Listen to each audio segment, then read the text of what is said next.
Rasul SAW pernah mengatakan jamaah, la taqumus sa'ah, kiamat tidak akan terjadi. Kapan kiamat terjadi? Anak kasih hadiah yang bisa jawab. Nah, Masya Allah, betul, fadl. Kapan kiamat terjadi? Hari Jumat. Hari Jumat. Jumat kapan? Allahu a'lam, itu urusannya Allah. Tapi kan Nabi nyebutkan hari Jumat kiamat akan terjadi. Maka hari yang termulia adalah hari Jumat. Tapi kita sedih ketika hari Jumat orang tua tidak bisa berangkat ke masjid bersama anak-anaknya. Nggak bisa dia ngajarin anaknya dengerin khutbah Jumat. Nggak bisa pulang Jumat dia ngajarin istrinya tuh tadi. Khotibnya mengatakan ini dan itu. Karena kita sibuk bekerja di hari Jumat. Kata Nabi SAW, la taqumus sa'ah. Masya Allah. Antum mau berdiri sampai kapan di sana? Sampai kiamat. Nah, nggak apa-apa. Kalau antum mau berdiri nggak apa-apa. Ada masalah. Lebih besar mana pahalanya jamaah? Yang duduk apa yang berdiri? Yang berdiri telat datangnya. Sahih. Kadang-kala antum pikir yang duduk di sini, anak tadi datang jam 7, sudah ada yang duduk jamaah jam 7. Insyaallah. Antum datangnya telat mah berdiri. Dia pikir udah insya pahalanya lebih besar. Allah. Ya Allah yang hitung pahalanya buat antum insyaallah. Tapi kiamat tidak akan berdiri. Tidak akan terjadi, tidak akan bangkit hatta yahsiral furat an jabalin min dhahab. Sampai sungai Efrat itu mengering dan muncul gunung emas.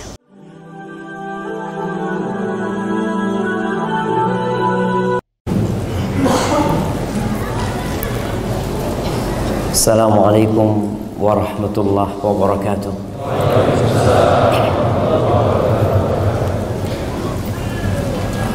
Jamaah, nggak bisa nambah orang di masjid ini. Udah disuruh berdiri nggak mereka? Belum. Antum nggak lihat yang berdiri-berdiri di luar sana kepanasan? Nah, apa diperbolehkan masuk? Yang di luar? Kita muat-muatin.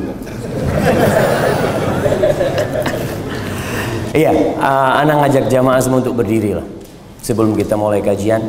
Kecuali yang depannya kamera antum. Tapi nggak apa-apa, kemudian merapat ke depan ya, terus sudah jangan jauh-jauh, duduk udah. Bismillah. Ya, silakan duduk ibu-ibu. Nggak ada yang berdiri di atas. Atas kayaknya lebih luang itu. Ya mohon yang emak-emak berdiri. Berdiri semuanya. Ya, berdiri. Nah, kemudian maju ke depan dikit. Ya, belakang kosong sana diisi jamaah.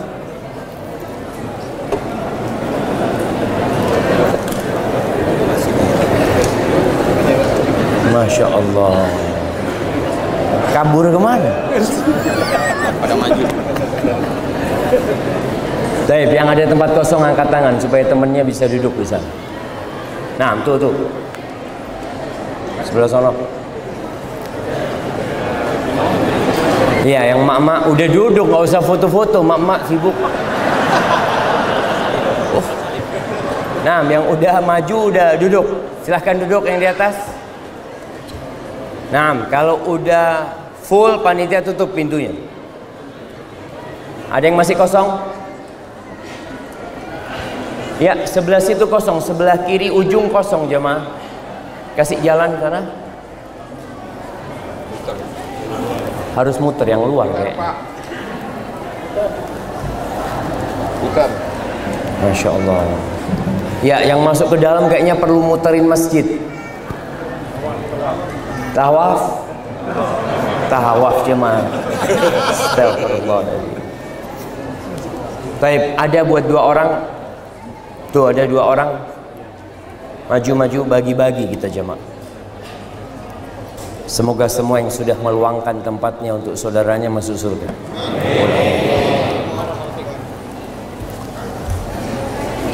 Baik. Udah habis.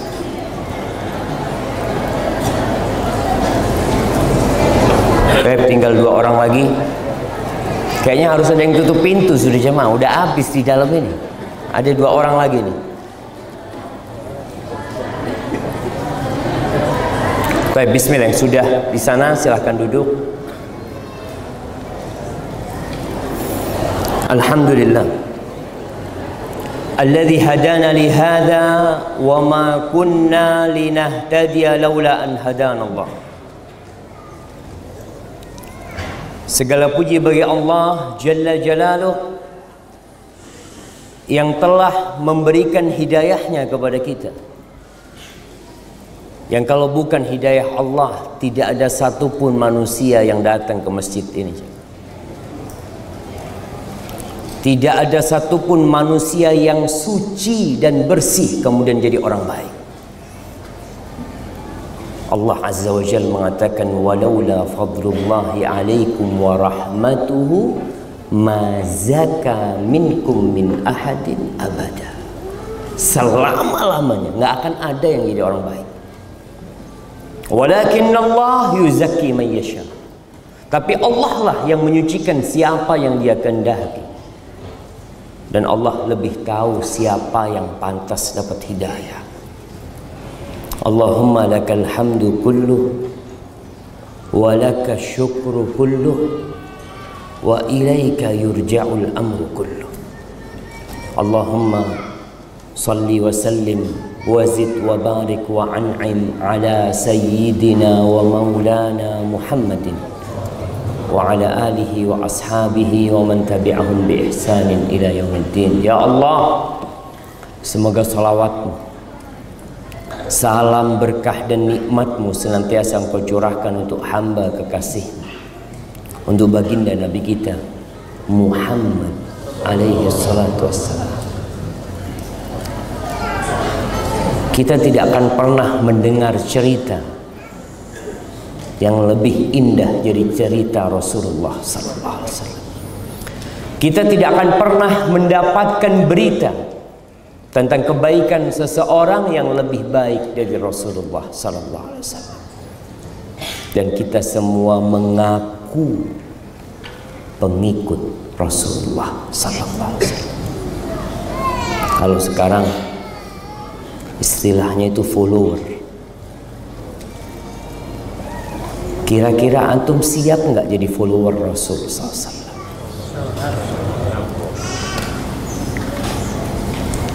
Antum harus susah. Antum harus siap meninggalkan sedikit kenikmatan dunia untuk berjuang menegakkan agama Allah.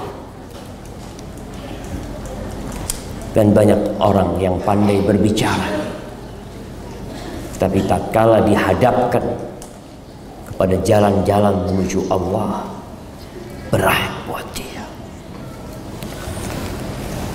Kalau hari ini kita berbincang tentang sedikit kenikmatan dunia, tadi ana masuk tempat ini, ana lihat rumah-rumah yang indah. Sebagian mungkin rumahnya tidak di sini, tapi dalam hati berpikir, ya Allah, besar banget rumahnya. Emangnya siapa yang tinggal? Pembantu. Iya. Ada banyak rumah yang menghuni cuma pembantu dan tukang kebun. Besar rumahnya aja. Anak pernah jalan di sebuah daerah, betul-betul anak lihat, ya Allah, ini bukan di Indonesia ini. Tapi teman yang ngantar di mobil mengatakan, Ustaz, tenang Ustaz, ini rumahnya pembantu, nggak ada isinya, nggak ada pemiliknya. Kemana? Wallahu a'lam. Dia punya banyak rumah, tapi sayang tubuhnya hanya satu. Dia tidak bisa gunakan dalam satu waktu untuk tinggal di 7 rumah. Bisa jemaah. Anak punya 7 rumah, separuh kaki anak di rumah sana, tangan anak. Berbincang tentang kenikmatan dunia, mau tidak mau antum suka sama dunia. Siapa yang tidak cinta sama dunia? Nak kasih hadiah. Ada yang tidak suka sama dunia. Allah sudah menanamkan fitrah itu di hati kita, yang kita nggak bisa untuk menghilangkannya. Di surat Ali Imran ayat 14 Allah mengatakan, zuyyina linnas hubbus syahawat minan nisa wal banin wal qanatiril muqantara minadh dhahabi wal fidda wal khaylil musawwamati wal an'ami wal harth dzalika mata'ul hayatid dunya wallahu 'indahu husnul ma'ab. Kata Allah, dicintakan, dihiasi di dalam jiwa manusia cinta syahwat. Yang pertama kepada wanita. Ada yang nggak suka sama perempuan? Ah, Ustaz, ana lihat perempuan seperti tembok, sama aja. Oh, antum harus masuk rumah sakit. Nah, kalau ada orang yang kayak gitu jamaah, jangan dibilang oh suci orang ini, bukan, sakit orang ini. Mau tidak mau lelaki cinta kepada wanita. Masya Allah, ada titipan satu lagi jamaah.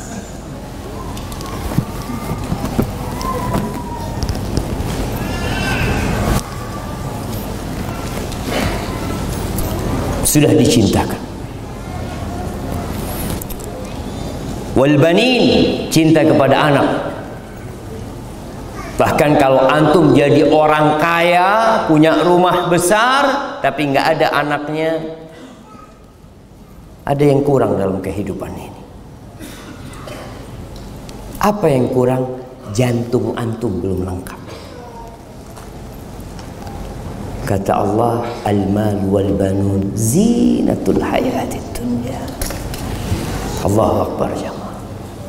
Kenapa orang tua kita sibuk bekerja buat kita? Kenapa orang tua kita bikin kamar-kamar di rumahnya buat kita? Buat anak-anaknya jemaah. Kenapa mereka berlelah-lelah? Buat anak. Banyak orang tua itu yang makan udah nggak banyak. Ana bertemu dengan perantau-perantau di beberapa negeri. Ana tanya, bang, abang udah tua nggak pulang bang?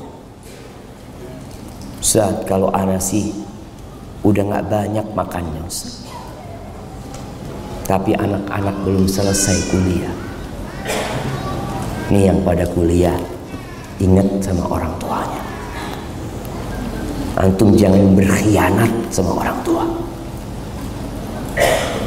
Banyak di sekolah-sekolah, anak sekolah ke Jakarta, orang tuanya bertani, bercocok tanam tiap bulan, kirim duit. Tapi anaknya jadi pengkhianat hasil kerja orang tua. Orang tua cinta sama anaknya. Kalau antum minta jantungnya orang tua dikasih, karena sejatinya antum jantung dia. Kata Allah, wal qanatiril muqantara minadh dhahab wal fidda. Oh, kekayaan harta sekarang. Harta yang bertumpuk-tumpuk. Kenapa ramai beberapa waktu yang lalu jamaah? Orang pamer ATM. Oh, pamer saldo. Seharusnya yang pamer saldo itu datang ke sini. Di sini ada ATM beras. Kasih dia ATM beras, suruh ambil beras. Supaya dia merasakan gimana orang ketika passing ATM yang keluar beras. Dia tahu ini yang bikin anak hidup. Karena ada orang-orang miskin di sana yang bikin anak masih bisa bertahan hidup. Tapi itulah perhiasan dunia. Orang ingin mobil yang bagus-bagus, motor yang bagus-bagus, jam. Ada jam harganya 10M. Emangnya kalau lihat jam itu gimana hatinya jam? Artinya orang 24 jam, ana sejak pakai jam ini Ustaz jadi 27 jam. Ana mau beli itu jam. Jadi umurnya bertambah 3 jam dia.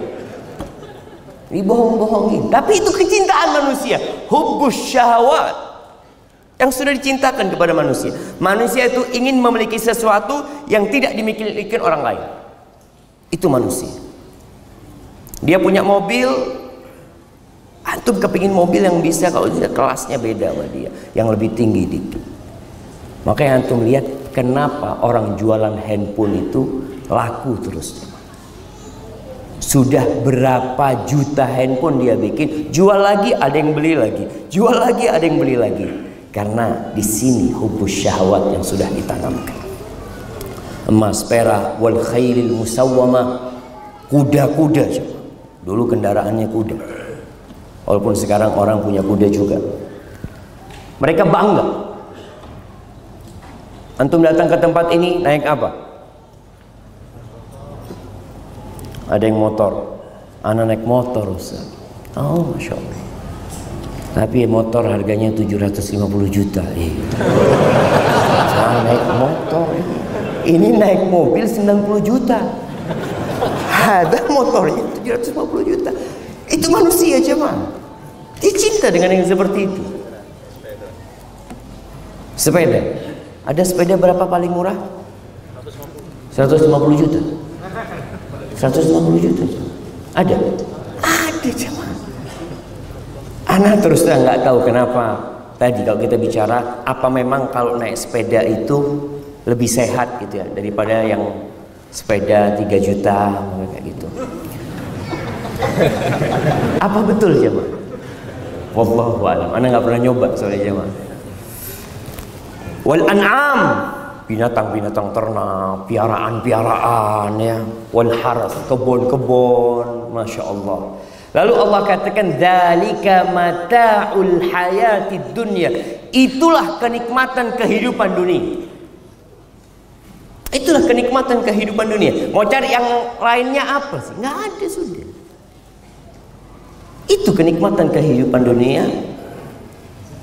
Yang pertama apa? Perempuan, anak, duit, kendaraan, binatang ternak, kebun-kebun. Itu kenikmatan kehidupan dunia. Orang sekarang kadang-kala berebut jabatan.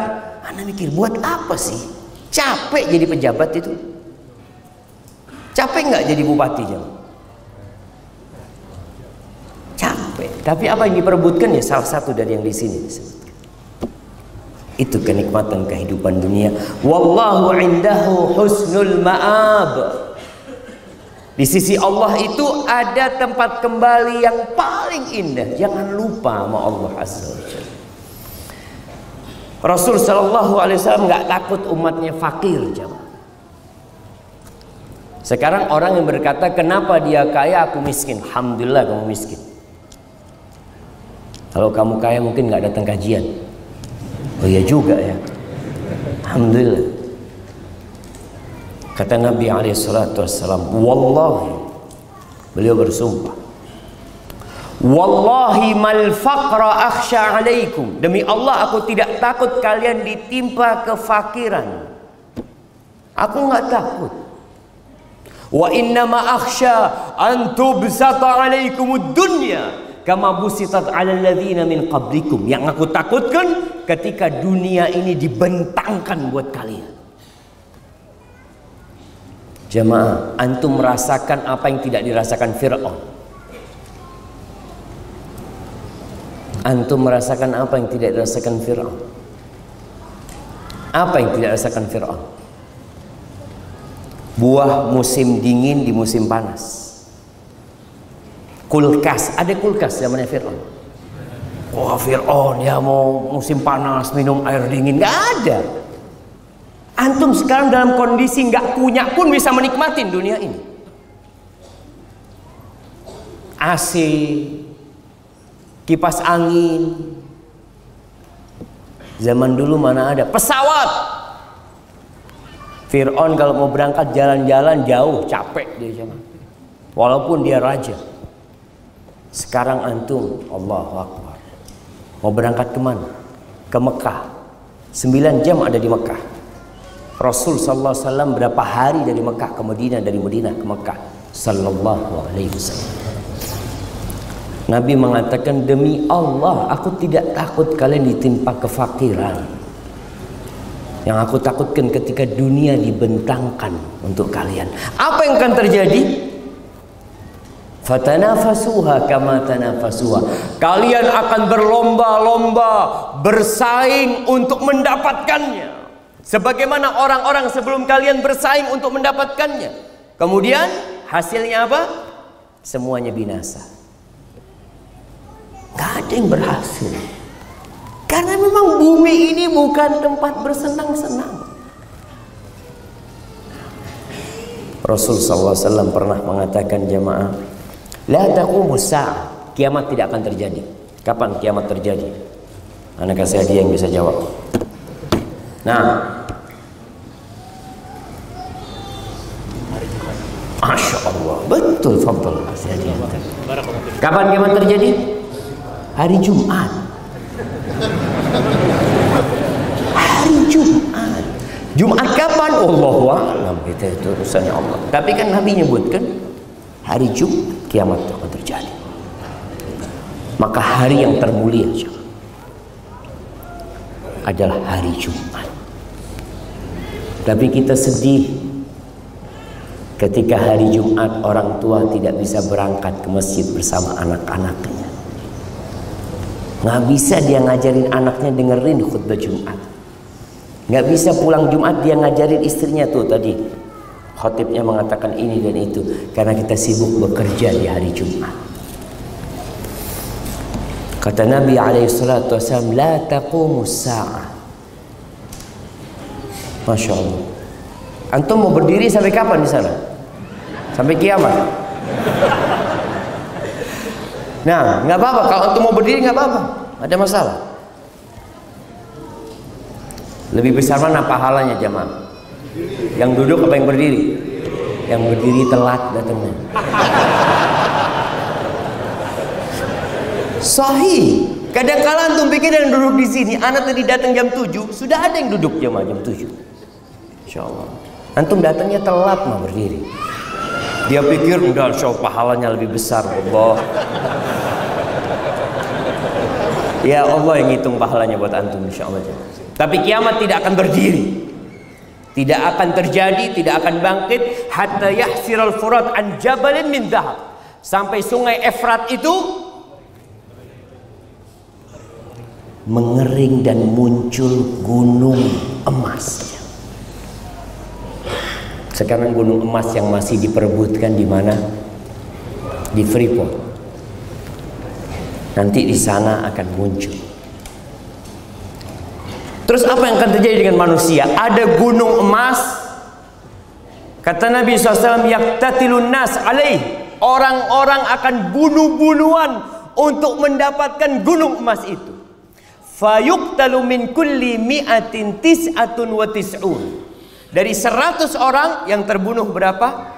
99. Terus kira-kira satu orang ini jamaah yang menang duduk di atas emas itu, mau diapain sama dia?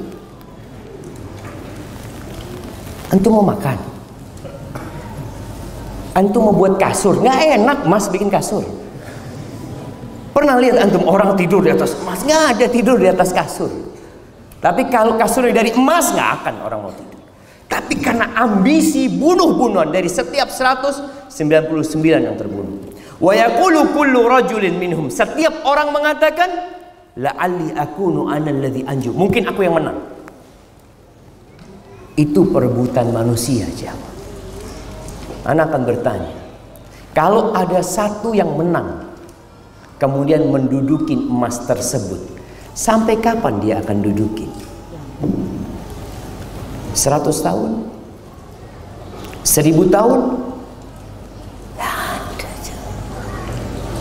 Allah mengatakan wa mal hayatud dunya illa mata'ul ghurur. Tidaklah kehidupan dunia ini hanya kenikmatan yang menipu. Kita itu sering tertipu coba. Tapi ya udah namanya orang cinta sama harta mau diapain? Diarahkan kepada yang lebih baik. Kembali kepada pertanyaan kenapa dia kaya, aku kok enggak Ustaz? Apa hikmah dari semua itu? Kalau kita memandang kepada diri kita, maka kita ingin kitanya yang kaya. Ya kalau bisa ya, sering pertanyaan dilontarkan, lebih baik yang mana? Kaya bersyukur atau miskin bersabar? Antum mau jadi yang mana? Kaya bersyukur antum maunya. Enggak Ustaz, soalnya kalau kaya bersyukur bisa bangun masjid. Antum mau kaya aja, itu lainnya itu kadang-kala jamaah. Karena orang berpikir kalau kaya dia lebih nyaman hidupnya, lebih dihormatin, lebih dihargain. Ahibati fillah, Allah Azza wa Jalla melihat kepada kehidupan ini dari semua sisi. Kita melihat dari sisi kita saja. Ilmu manusia itu terbatas. Di surat Asy-Syura ayat 12, Allah Azza wa Jalla menyebutkan tentang hikmah.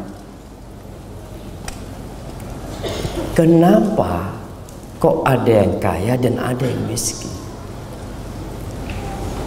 Ada yang sehat dan ada yang sakit. Ada yang kuat, gagah perkasa, ada yang lemah. Allah mengatakan lahu maqalidus samawati wal ardh. Bagi Allah Azza wa Jal, tuh semua yang di langit dan di bumi, perbendaraan yang di langit dan di bumi itu milik Allah Azza wa Jal, bukan milik manusia, bukan milik pemerintahan, bukan milik kerajaan, bukan milik siapa-siapa. Kita hanya numpang di tempat ini. Makanya seringkali kalau antum baca Al-Quran, lillahi ma fis samawati wa ma fil ard. Lillah, lahu mulkus samawati wal ard. Supaya manusia sadar, kalian gak punya apa-apa. Kalian punya apa? Kata Allah, yabsutur rizqa liman yasha wa yaqdir. Allah meluaskan rizki bagi siapa yang Allah kehendaki, dan Allah takar. Yabsut itu dilebarkan, jangan. Yaqdir itu ditakar sama Allah. Ada yang ditakar rizkinya, nggak banyak dia. Lalu Allah tutup ayat ini dengan mengatakan innahu bikulli syai'in alim. Sesungguhnya Allah itu maha mengetahui dengan segala sesuatu. Jadi Allah lebih tahu kita ini pantasnya kaya atau miskin. Kalau keinginan semua ingin kaya. Kalau kita buka Al-Quranul Karim, ternyata berulang-ulang kali masalah rizki ini Allah sebutkan. Yabsutur rizqa liman yasha. Allah meluaskan rizki bagi siapa yang Allah kehendaki. Masya Allah. Ana izin minum dulu jamaah.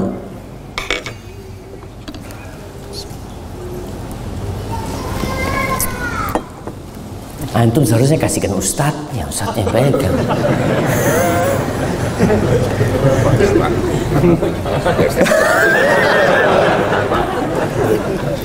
Cuma pertanyaan dikumpulin. Kalau ada yang tanya nggak apa-apa, nggak usah direpotin ustadznya. Kalau antum nggak mau tanya, tapi yang mau tanya fadhal. Nah, di dalam Al-Quran Karim, di surat Ar-Ra'd ayat 26, Allah mengatakan Allahu yabsutur rizqa liman yasha'u wa yaqdir.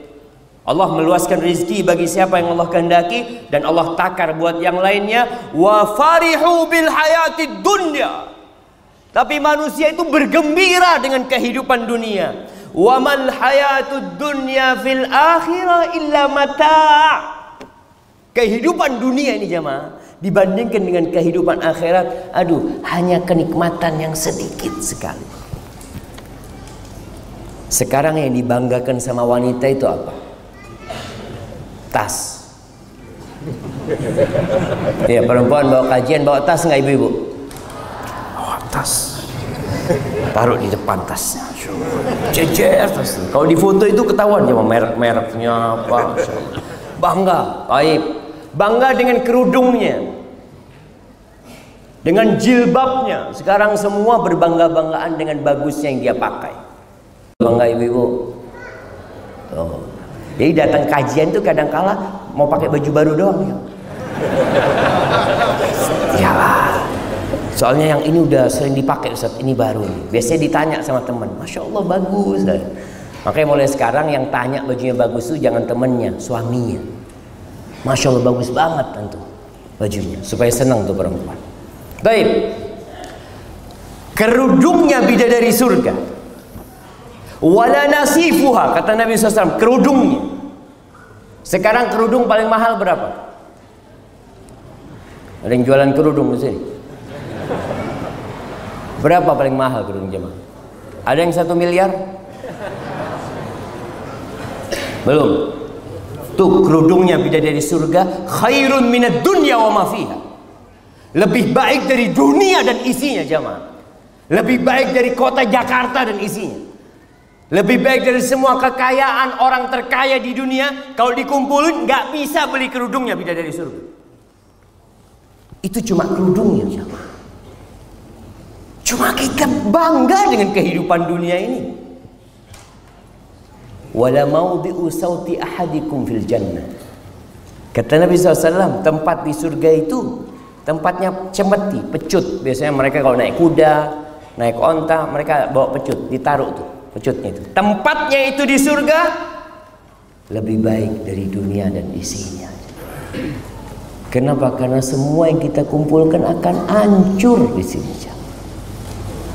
Maka Allah ingatkan, Allah bikin luas listi sebagian orang, Allah bikin sempit. Di surat Al-Isra ayat 30 Allah mengatakan, Inna rabbaka yabsutur rizqa liman yasha'u wa yaqdir. Sesungguhnya Rabbmu meluaskan rizki bagi sebagian manusia, dan dia juga yang menakar, menentukan rizki sebagian orang. Innahu kana bi'ibadihi khabiran basira.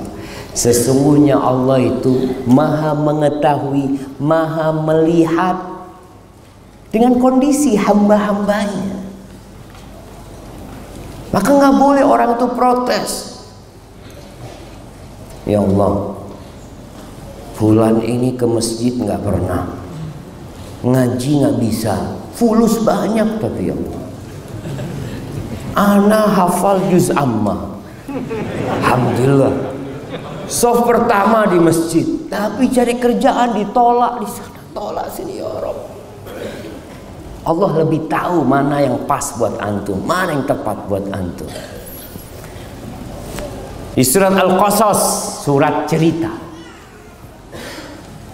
ayat 82, ketika Allah menceritakan tentang Qarun. Siapa yang tidak terpana, terbelalak melihat kekayaan Qarun? Bukan emasnya yang dipikul, bukan uangnya yang dipikul, kuncinya dipikul. Kunci jamaah dipikul. Yang mikul itu kadangkala disebutkan sampai 70 orang.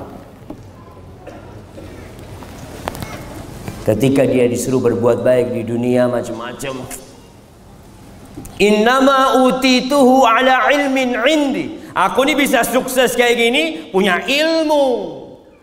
Aku usaha, aku kerja keras. Lupa yang kasih itu Allah rezeki.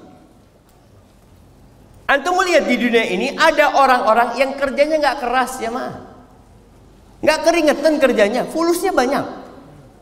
Ada yang sampai panas-panas berkeringat, fulusnya tetap dari dulu. Allah makan di warteg terus, ya itu. Mau pindah warung nggak bisa, kata dia. Karena fulusnya cukup dia. Kalau bicara kekuatan, keuletan bekerja, dia lebih ulet kerja daripada antum. Ada orang yang nggak kuliah, kaya. Kuliah, lulus S1, jadi apa? Jadi apa jemaah? Jualan cilok.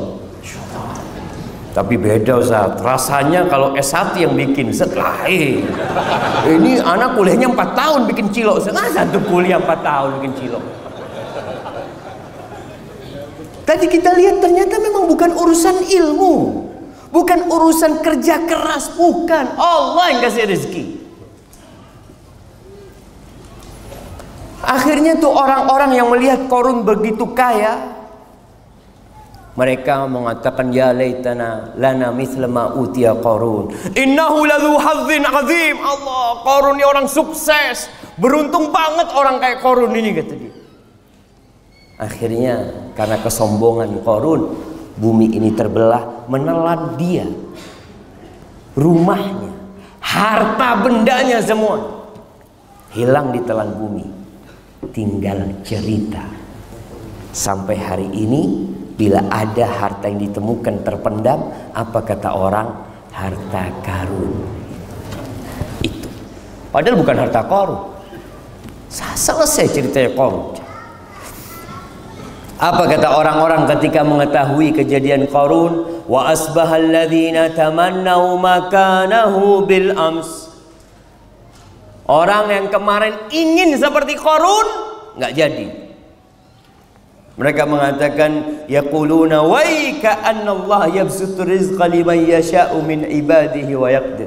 Oh, seakan-akan ni Allah memang meluaskan rizki sebagian orang dan menyempitkan rizki sebagian orang. Laula ammanallahu alaina la khasafa bina. Kalau Allah nggak ngasih karunia sama kita, kita ditelan bumi udah kemarin juga. Alhamdulillah. Wa ka'annahu la yuflihul kafir. Dan masih banyak ayat-ayat. Anda bacakan di surat Al-Ankabut ayat 62, Allah ingatkan masalah rizki itu. Di surat Ar-Rum ayat 37 sama. Di surat Saba ayat 36 Allah ulangi, inna rabbi yabsutur rizqa liman yasha' wa yaqdir. Qul inna, di surat Saba lagi ayat 20 ayat 39. Allahu akbar. Ahibati fillah, ketahuilah bahwa rizki-rizki itu dibagi sama Allah, satu kaya, satu miskin, satu kuat, satu lemah, sejatinya semuanya sedang dalam ujian. Ujian dari Allah. Luasnya rizki bukan tanda cinta Allah kepada hambanya. Besarnya rumah yang antum miliki bukan tanda Allah sayang sama antum. Karena ada orang yang kemudian berpikir, Anda bertemu dengan beberapa orang, dia mengatakan, Ustaz, alhamdulillah Ustaz, rezeki Anda semakin luas. Berarti Allah cinta sama Anda. Terus sama Qarun gimana? Antum hartanya lebih banyak mana? Sama Fir'aun lebih banyak mana harta antum? Kalau antum mengatakan banyaknya harta itu tanda cinta, bukan. Orang-orang kafir kata Allah di surat Al-Fajr, fa ammal insanu idza mabtalahu rabbuhu fa akramahu wa na'amahu fa yaqul rabbi akraman. Tuh ada manusia, kalau Allah uji dengan diluaskan rizkinya, dikasih jabatan, dimuliakan sama Allah, ya hormatin sama manusia. Oh Rabbi akraman, Rabbku memuliakan aku. Buktinya ini semua yang aku hasilkan. Wa amma idza mabtalahu faqadara alaihi rizqahu fa yaqulu Rabbi ahana.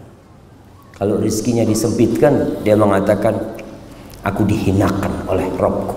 Kalla.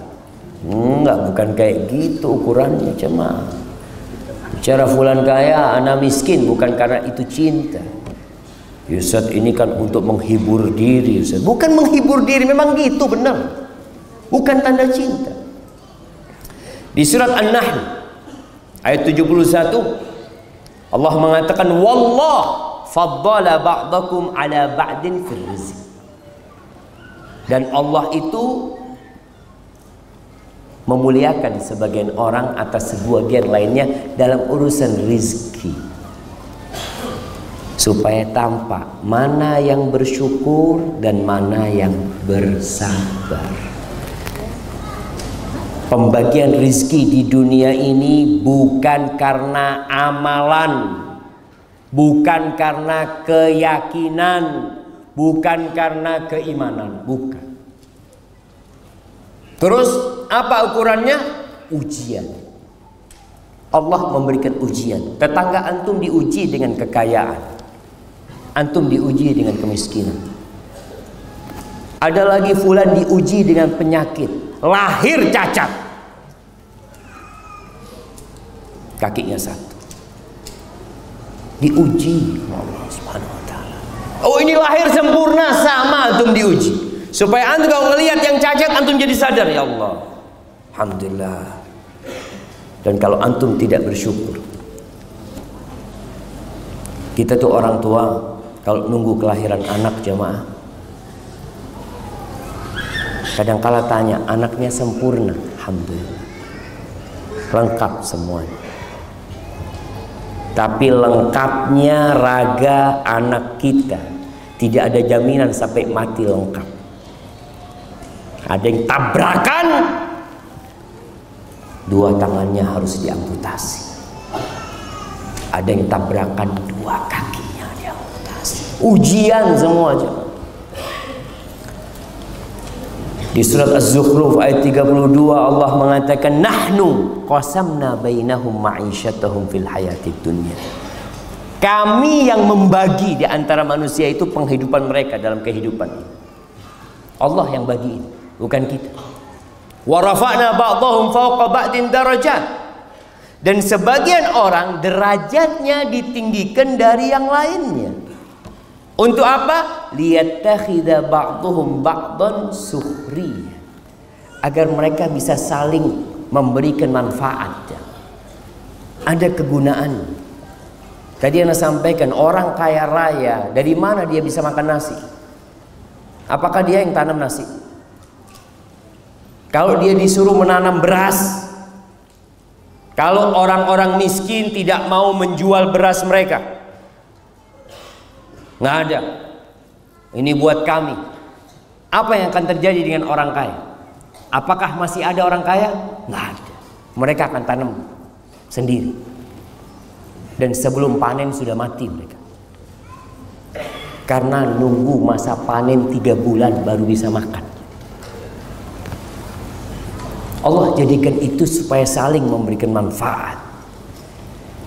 Ahibati fillah, ada yang Allah kasih kekuatan, badannya kuat. Ada yang satu lemah. Yang lemah ini Masya Allah, Allah kasih rezeki banyak. Kalau dia suruh bangun rumah sendiri nggak mampu, dia buka usaha sendiri nggak mampu, tapi dia bisa suruh orang lain yang kerja.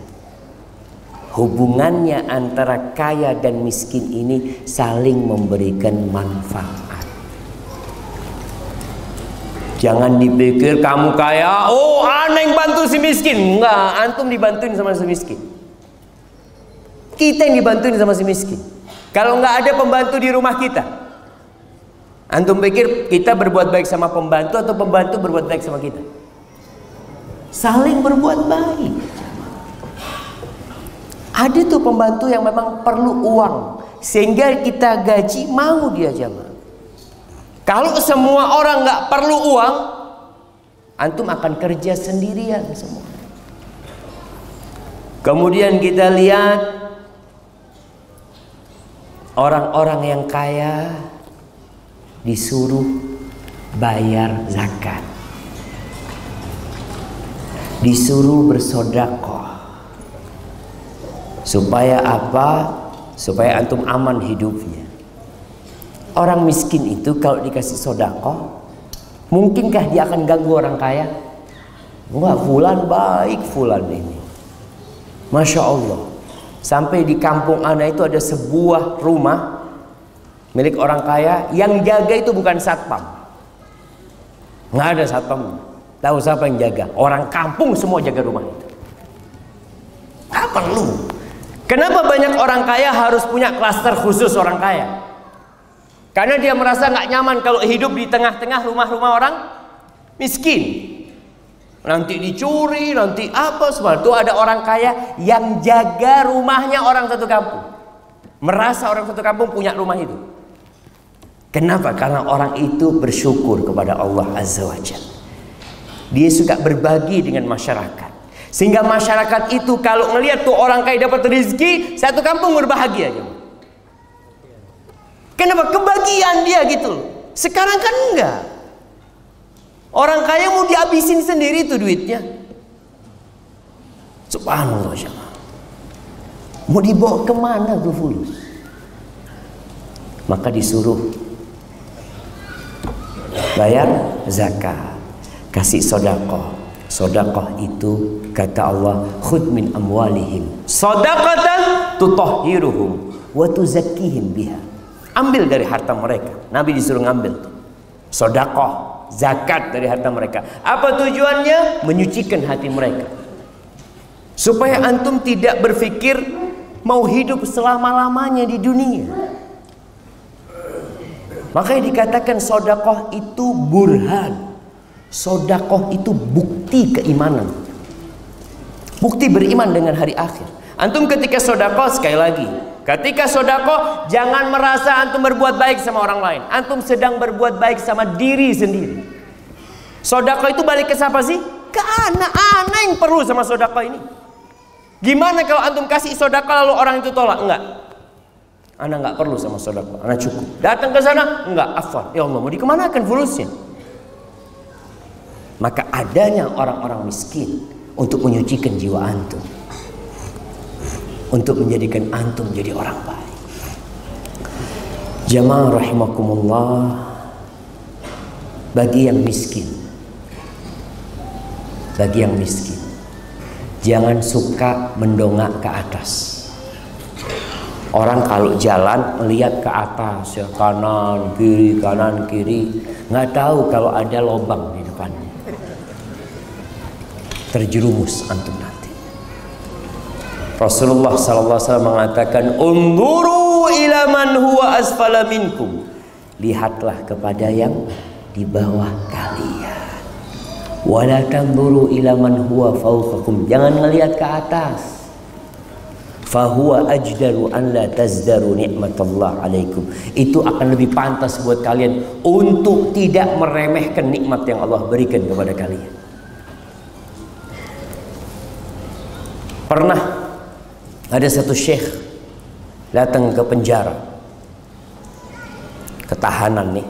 Ada satu orang ditahan karena utang.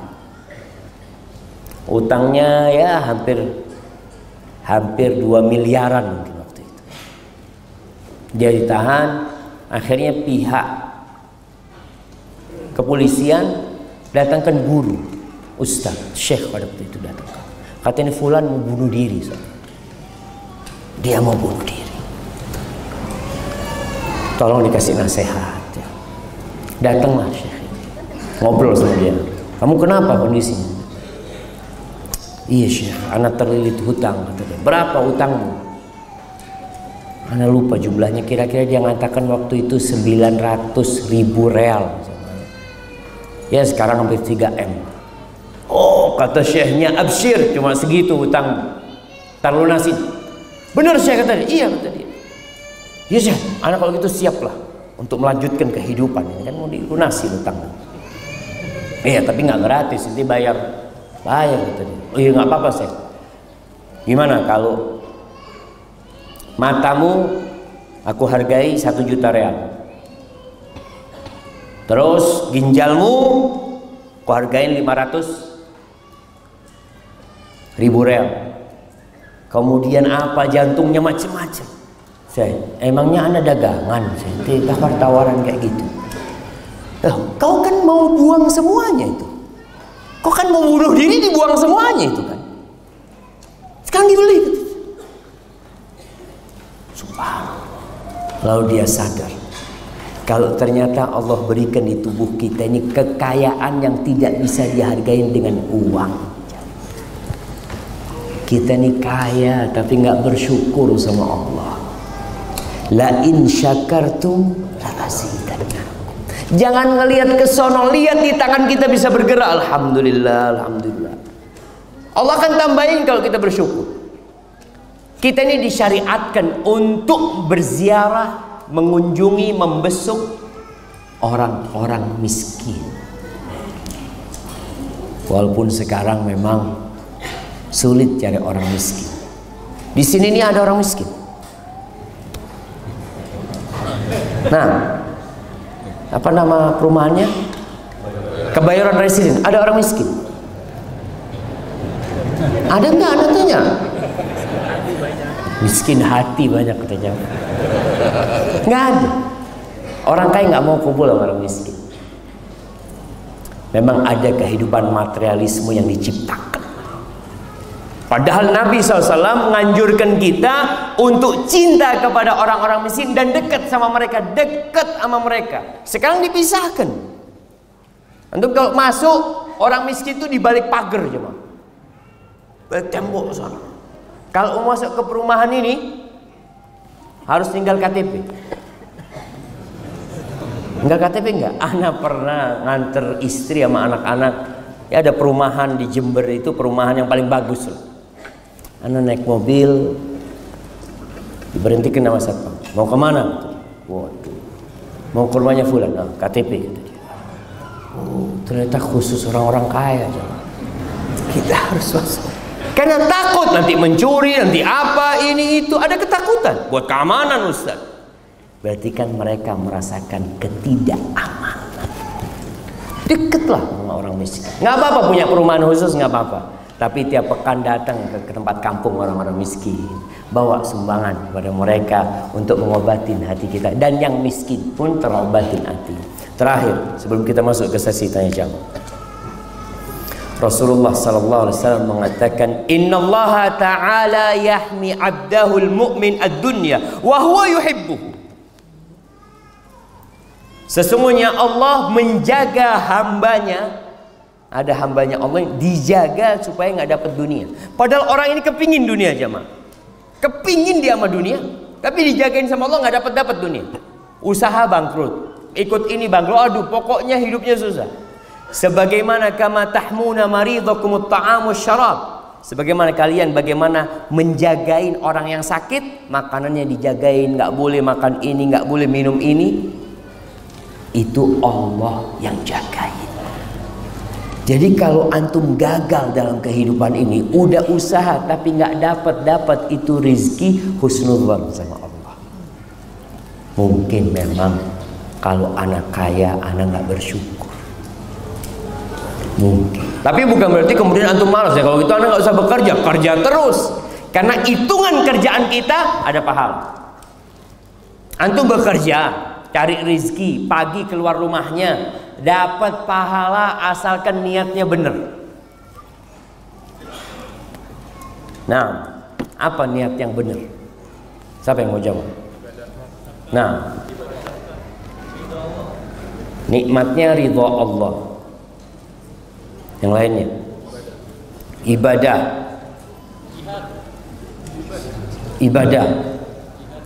jihad lillahi ta'ala. Sama aja antum lillahi ta'ala. Nah, nafkahin keluarga, kirim ke belakang sana. Antum jihad ibadah, ngasih nafkah keluarga. Antum kerja ngasih nafkah keluarga jemaah. Itu bernilai ibadah. Bernilai ibadah, itu kita bicarakan.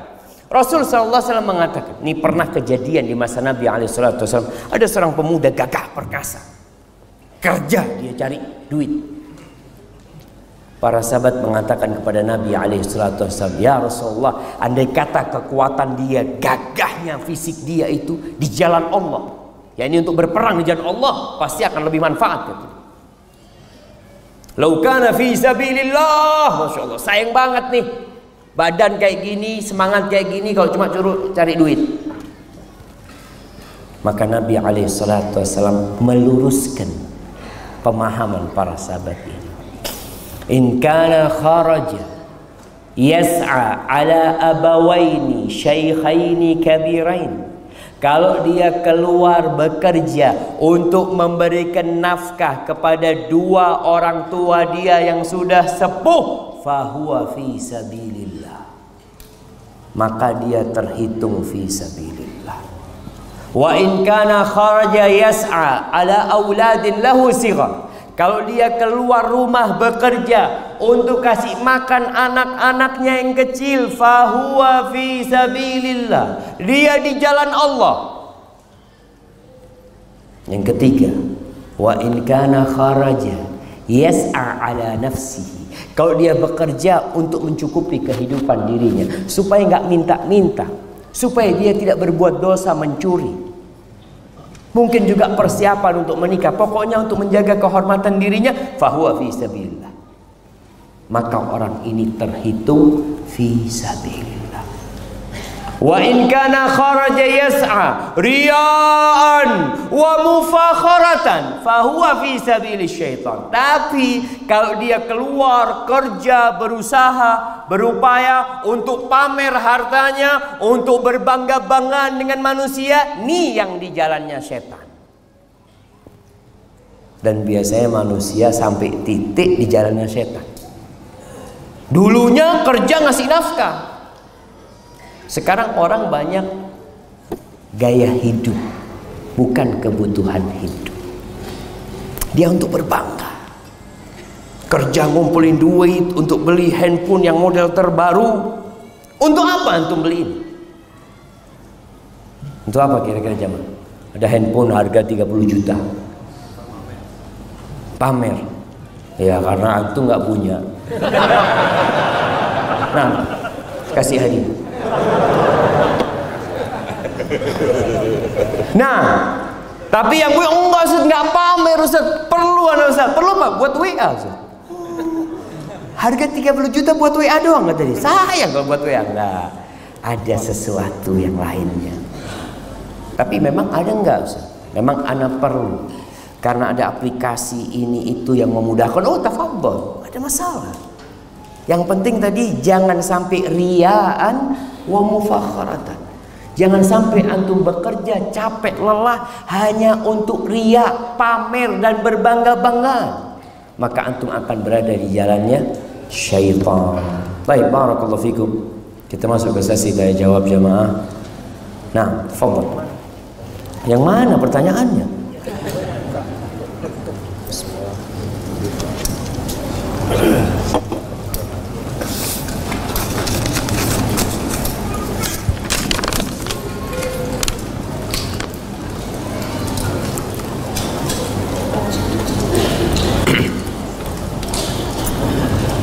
Assalamualaikum warahmatullahi wabarakatuh. Semoga Ustaz dan keluarga serta jamaah selalu dalam lindungan Allah Azza wa Jalla. Ustaz, ana sekarang bekerja di hotel bintang 5, bintang 5 plus di Jakarta, dan ana menerima gaji dengan servis cas yang termasuk di dalamnya ada hasil penjualan alkohol dari restoran. Mohon arahannya Ustaz, apakah ana harus tinggalkan? Doakan agar ana dapat penggantinya. Kalau antum tidak di bagian yang memang berhubungan dengan yang haram, artinya antum tidak ada hubungan sama tempat itu. Gaji mau nggak mau bercampur akhirnya. Ada yang halal, ada yang haram. Campuran itu di sini seorang harus bersih-bersih. Kalau memang antum tidak di bagian yang seperti itu. Di bandara pun kita lihat ada yang jualan alkohol kadang-kala tempat itu jemaah. Tapi kalau antum di bagian yang berhubungan dengan itu, antum harus tinggalkan. Barakallahu fikum. Assalamualaikum Ustaz. Waalaikumsalam. Mau tanya perihal memilih pasangan, apakah harus kaya? Meyakinkan keluarganya bahwa rizki itu sudah ditakar oleh Allah. Berarti dia yang melamar miskin. Iya. Nah, dia jomblo melamar miskin, tapi keluarganya kaya, nggak terima. Dia cari yang kaya.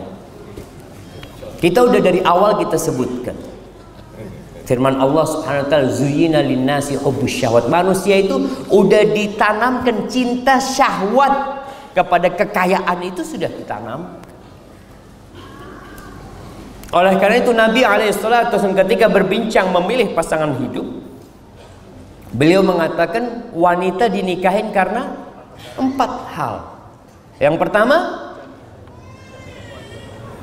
kecantikan. Kita biasanya kayak gitu. Yang kita lihat tetap wajah, tubuh. Nggak usah, anak nggak peduli sama wajahnya, karena udah tahu wajahnya cantik dia. Makanya kadang-kadang orang disunahkan untuk melihat pasangan hidup dia, kecantikan. Yang kedua, kekayaan. Artinya ada perempuan, anak nggak apa-apa Ustaz, dapat janda nggak apa-apa. Yang penting fulus Ustaz. Anak ini udah susah hidup bertahun-tahun Ustaz. Paling enggak kalau dapat janda fulus kan, aduh ya bisa makan enak dikit ya. Ada yang seperti itu. Makanya kenapa kalau janda kembang, ada bahasa Jawa itu namanya roles, rondo teles. Itu rondo yang banyak fulusnya itu rame itu jamaah yang mau melamar itu, karena yang dia pikirkan dia nggak ngelihat jandanya, ngelihat wajahnya apa, fulus. Ada yang seperti itu. Dan yang ketiga, karena nasabnya, anak bangsawan ya, Masya Allah. Itu di beberapa tempat masih seperti itu. Yang keempat, karena agamanya. Nabi SAW menyebutkan agama di terakhir di dunia. Karena banyak agama memang dikesampingkan sama orang. Fadfar bidzatid din taribat yadak. Kalau engkau ingin beruntung, ingin berbahagia hidup di dunia dan di akhirat, cari yang agamanya baik. Urusan kekayaan aman. Kalau hatinya istri itu baik, mau kaya mau miskin dia nerima. Kalau dia wanita soleha. Kalau bicara kecantikan, mau secantik apapun istri kita, lama-kelamaan biasa-biasa aja. Betul. Antum mau istri kata dulu, oh ini paling cantik sekampung. Antum lihat di rumah, nyuguhin makanan, biasa-biasa aja dia. Cantik kayak itu. Tapi ngelihat bininya tetangga, Masya Allah. Masya Allah. Ada syaitan. Maka kalau bicara kecantikan jamaah, orang itu melihat sesuatu yang belum dia miliki tidak dalam wujud aslinya. Ketika sudah dimiliki biasa-biasa saja. Ini penjelasan para ulama tentang banyak hal. Mau mobil, mau motor, mau rumah. Antum ketika mau beli rumah baru, ngelihat rumahnya, ya Allah bagus banget ya, masuk keluar sana berangan-angan untuk beli. Ketika sudah dibeli sama antum ditempatin biasa-biasa. Nggak ada lagi yang spesial dari sana. Sedangkan kalau bicara kecantikan, tambah tahun istri kita itu tambah cantik atau tambah tua. Astagfirullah ya. Sabar kita dapat istri kayak gini. Padahal dulu kepingin. Makanya cari yang agamanya baik. Selesai urusan. Adapun bagi laki-laki, perempuan kalau mau cari laki-laki, Rasul SAW yang pertama, kalau antum mau nikah, antum harus punya kemampuan. Kalau nggak mampu jangan nikah. Ngapain? Puasa. Allah katakan wal yasta'fifil ladzina la yajiduna nikahan hatta yughniyahumullah min fadli. Hendaklah orang-orang yang tidak punya kemampuan jaga diri. Nggak mampu dia menikah karena nggak punya harta. Jaga diri sampai Allah kasih karunia-Nya. Dengan cara apa? Dengan cara puasa. Dengan cara ya menjaga hati sampai dikasih rezeki menikah. Dua kriteria yang disebutkan Nabi SAW di calon pengantin laki-laki. Yang pertama, agamanya baik, akhlaknya mulia. Kalau bicara agama baik, ada standar. Standar agama baik itu melaksanakan kewajiban, meninggalkan yang haram. Itu sudah. Dia alhamdulillah dia belum sholat sunnah Ustaz. Cuma sholat 5 waktu, alhamdulillah. Berarti standar sudah. Dia Ustaz hafalan Qur'annya nggak ada Ustaz. Bisa baca Quran, alhamdulillah. Yang standar. Akhlaknya mulia. Insya Allah itu sudah cukup. Bahkan Nabi SAW mewanti-wanti jangan sampai ditolak. Kalau ada yang melamar, agamanya baik dan akhlaknya mulia. Kalau ditolak orang seperti ini, takun fitnatun fil ardi wa fasadun arid. Akan terjadi kerusakan di muka bumi. Akan terjadi kekacauan yang dahsyat sekali. Anak kita akan dizalimi. Antum kalau orang seperti itu ditolak, maka bagaimana cara meyakinkan keluarganya? Ya harus orang lain. Kalau antum yang meyakinkan, nggak yakin mereka. Karena antum yang melamar kan, antum karena miskin aja ngomong kayak gitu. Maka harus lewat orang lain yang memberikan nasihat. Assalamualaikum warahmatullahi wabarakatuh. Waalaikumsalam warahmatullahi wabarakatuh. Pertanyaannya, saya belum lama menikah dan menyuruh istri saya resign. Tetapi istri ingin tetap berbakti, membantu, memberikan bantuan finansial ke orang tuanya. Qadarullah, istri terkena penyakit yang harus mengeluarkan biaya cukup besar. Namun dari kejadian ini, istri tetap ingin memberikan bantuan finansial ke orang tuanya. Mohon nasihatnya Ustaz. Apakah anak tetap memberikan izin untuk tetap memperbolehkan istri memberikan bantuan ke orang tuanya atau tidak? Sedangkan dari kejadian ini anak khawatir terhadap finansial keluarga. Takut tidak bisa memberikan hak-hak kepada istri, anak-anak dan orang tua saya. Syukran jazakumullah khair. Jamaah rahimakumullah. Anak laki dan perempuan itu berbeda. Antum yang belum menikah, ketika punya anak perempuan nanti, atau sekarang yang sudah punya anak perempuan, mendidik anak perempuan ini istimewa.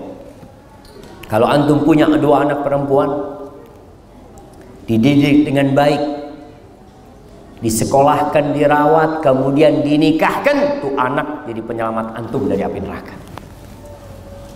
Karena setelah antum menikahkan perempuan itu, antum nggak dapat apa-apa lagi.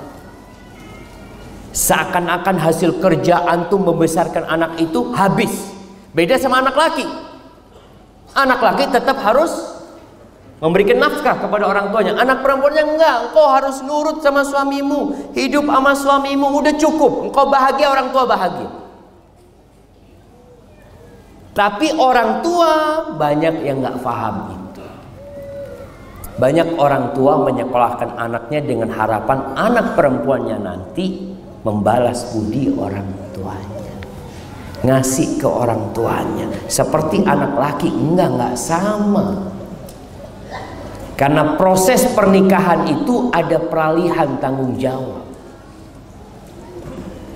Bagaimana ketika seorang ayah mengatakan kepada menantunya, zawwajtuka wa ankahtuka makhtubataka binti, kunikahkan kau dengan putriku dengan mahar sekian. Selesai. Suaminya mengatakan qabiltu, selesai, diterima sama dia. Surga dan neraka seorang istri jadi suami. Engkau tanggung jawab di hadapan Allah. Terus bagaimana aku ingin berbakti kepada orang tua? Tetap kalau bisa berbakti, tetap dia berbakti sama orang tuanya. Tapi tidak menelantarkan tugas dia sebagai seorang istri. Maka nih buat para wanita, sebenarnya cukup menjadi sebuah kebaktian anak perempuan kepada orang tuanya ketika dia tidak pernah menceritakan masalahnya kepada orang tuanya. Bikin orang tua bahagia. Permasalahan di rumah selesaikan sendiri. Cukup orang tua capek besarkan dirimu, sudah nikah masih ngerepotin orang tuanya lagi. Udah. Bapak ibu dengar yang baik-baik aja. Punya masalah sama suami, selesaikan baik-baik. Kalau perlu teman curhat, carilah seorang yang bisa membantu. Tapi orang tua kesian. Kalau dengar anaknya ribut sama orang tuanya, anak perempuan, ya Allah, orang tua sedih sekali. Maka tugas seorang suami adalah mendudukkan istri, diajarin istrinya tentang bagaimana menjadi seorang istri yang baik.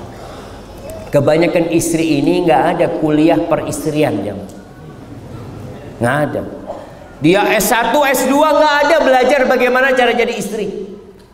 Yang ada belajar bagaimana cari duit, bukan jadi istri, bukan jadi ibu buat anak-anak.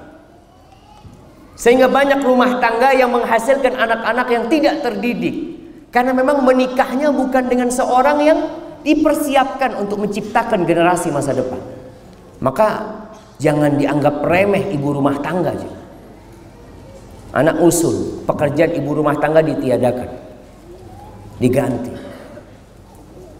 Ganti apa jemaah? Pencetak generasi masa depan.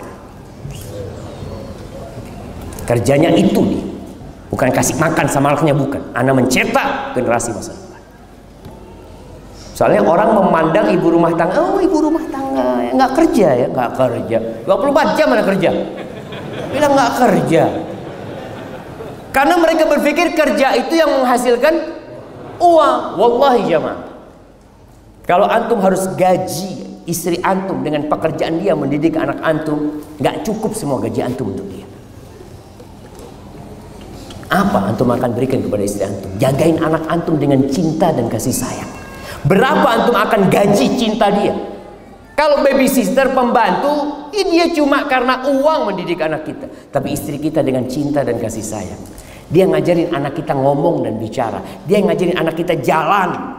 Tahu-tahu antum pulang kerja, anak kita sudah bisa berdiri. Ya Allah, anak kita udah bisa ngomong, udah bisa baca Al-Fatihah. Siapa yang ngajarin? Istri antum. Mau digaji berapa dia sama? Tapi sebagai seorang suami, katakan kepada istri, udah kau nggak usah kerja. Sebagian rizkiku insya Allah untuk bantu orang tua. Rizki yang seharusnya bayar pembantu, bayar apa, udah nggak ada lah. Semuanya untuk bantu orang tua. Insya Allah lebih diberkahin sama Allah Azza wa Jalla. Tapi masalahnya tadi banyak perempuan yang nggak pernah sekolah bagaimana menjadi seorang istri. Hadza wallahu a'lam. Ustaz, semoga Allah merahmati Ustaz dan jamaah sekalian. Ustaz, mohon doanya untuk saya hijrah dari keburukan. Dan ana mohon nasihat sebagai pelajar yang takut kepada Allah Azza wa Jalla. Oleh jamaah teman-teman yang sedang belajar, yang sedang kuliah, yang sedang SMA, berat perjuangan antum. Ana di pesantren 6 tahun, ya sama laki semuanya terjaga. Kuliah sama, ketemu jenggotan semuanya. Itu kuliah di Jakarta. Kuliah di Medina sama aja, Masya Allah. Dan ternyata itulah yang menjadikan kita bisa menjaga diri dari fitnah wanita. Dan ternyata kalau antum lihat-lihat, orang-orang Nasoro di Jakarta ini ada sekolah namanya Canisius ya. Itu khusus laki-laki, Katolik sekolah. Didirikan tahun 1929 masih zamannya Belanda. Belanda udah bikin sekolahan, nggak boleh laki campur sama perempuan. Oh kenapa kata dia? Mau belajar ini. Terus nanti kalau mau kawin ya nikah aja kalau udah lulus. Emangnya anak-anak mau diajarin apa di sekolah kalau harus kumpul laki perempuan? Dan Indonesia darurat HIV sekarang. Na'udzubillah min dzalik. Mana sering sampaikan di beberapa kajian hasil riset Menteri Kesehatan dan Komisi Perlindungan Anak, 62,7% anak-anak itu sudah pernah melakukan seks bebas di negeri kita. Kenapa? Ya karena sistemnya yang ada seperti itu. Anak SMA, anak SMP. Kenapa mereka harus kumpul lagi perempuan sih? Ini yang Nasoro, yang Katolik, yang non-Muslim berani bikin sekolahan khusus laki-laki. Dan lulusannya bagus-bagus. Karena serius sekolahnya. Tapi kalau kumpul sama cewek-cewek zaman sekolah berangkat, kadang-kadang yang dibawa cuma sisir zaman. Bawa buku mas, bawa sisir di sekolah. Wallahi sahih. Maka memang harus sabar. Tapi ke depan insya Allah. Di Malaysia, ada teman Malaysia cerita, Ustaz, di tempat kita ada sekolah yang dibangun Inggris, Ustaz. Inggris yang bangun tempat kita. Tahun 1904 apakah? Dia katakan, khusus laki-laki. Inggris bikin itu jemaah. Subhanallah. Karena mereka tahu sekolah harus serius, harus belajar. Perempuan ini goda, laki juga goda. Coba ketika perempuan sekolahnya semua perempuan, serius nggak dia belajar? Serius, mau ngapain? Nggak ada yang mau digodain. Laki-laki seperti itu. Tapi yang ya mudah-mudahan ke depan lah. Karena tujuannya kita membangun negeri kita untuk menjadikannya lebih baik. Bagaimana caranya? Ya ada studi banding. Islam dari dulu udah ngajarin gitu. Ya terang dipelajarin bagaimana Islam membangun sebuah peradaban. Barakallahu fikum.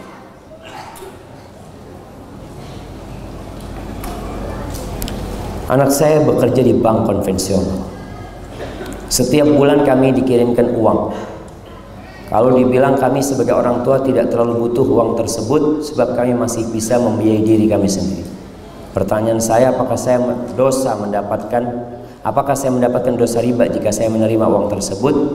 Dan apa hukumnya apabila anak saya menambahi biaya umroh atau haji saya? Apakah umroh dan haji saya sah? Jazakallah khairan.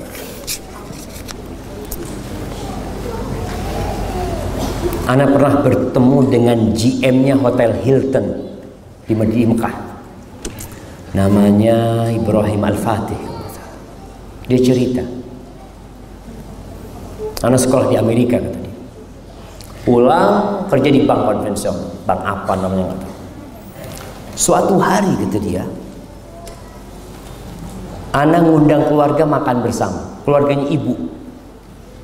Datanglah saudaranya ibu. Ngobrol-ngobrol, setelah itu tanya, kerja di mana kamu? Wah, anak kerja di bank, gaji sekian. Dia gajinya waktu itu cerita sama anak 11.000 real. Baru masuk dia 11.000 real. Kira-kira ya 40 jutaan lah gaji dia.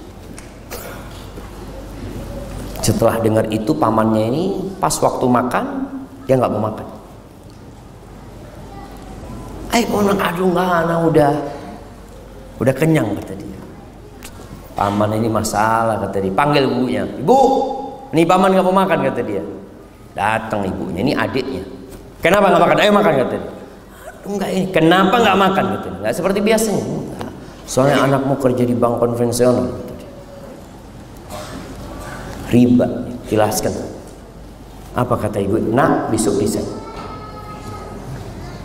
Kata nanya, resign ibu. Kata dia, ya anak sama ibu. Iya ibu, selesai. Besok resign. Anak resign mikir mau kerja apa? Kata dia, 11.000 real. Lalu dia cerita, anak keluar, anak daftar jadi resepsionis di Hotel Hilton dengan gaji 3.000 apa 4.000 real, sepertiganya gaji dia. Dia cerita, subhanallah katanya, itu gaji 11.000 tiap bulan habis. Tiap bulan habis. Yang anak sakit, yang mobil rusak, ini semuanya habis tuh fulus.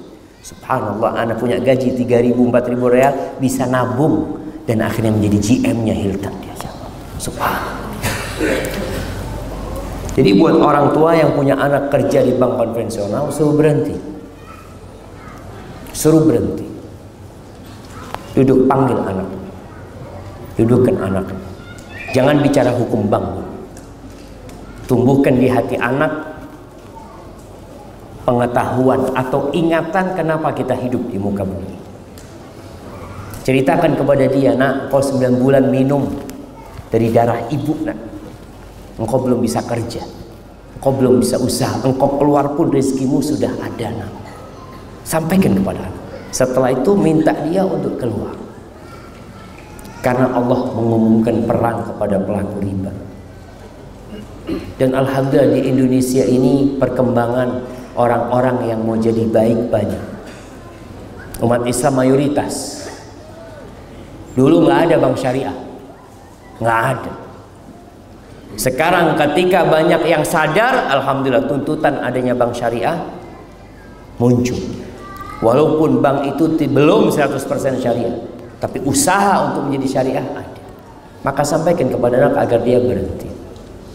Adapun pemberian anak kepada orang tua dari hasil riba, kalau orang tuanya tidak butuh, jangan diambil. Kalau terpaksa dia perlu sama uang itu, nggak ada masalah. Tapi kalau dia nggak butuh sama tuh duit, jangan. Supaya anaknya juga belajar, tahu kenapa orang tuanya tidak mau. Dan insya Allah mudah-mudahan anaknya kembali kepada Allah Azza wa Jalla. Hadza wallahu a'lam. Assalamualaikum Ustaz. Waalaikumsalam. Semoga Allah merahmati Ustaz dan seluruh umat Islam.